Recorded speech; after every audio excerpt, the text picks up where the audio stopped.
देखिन जा हम डाल रही और पहला वीडियो देखम जा और सब्सक्राइब करीन जा, कमेंट में बताइन जा कि के जानत रहे और के ना जानत रहे और ये हमारा तरीका कैसन लागल हो।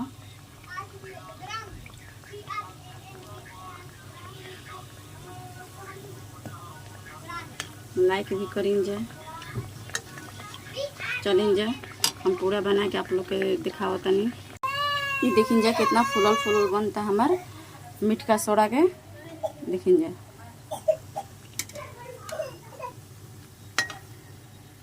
तो देखिन जा ये हमार बन के अब फाइनल हो गया। देखिन जा एक को अब नहीं खे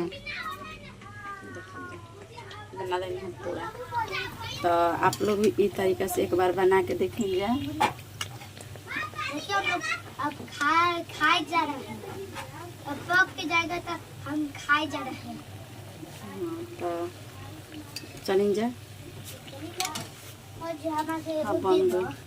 तब तक ले बाय बाय और सब्सक्राइब कमेंट लाइक करते रहें जा।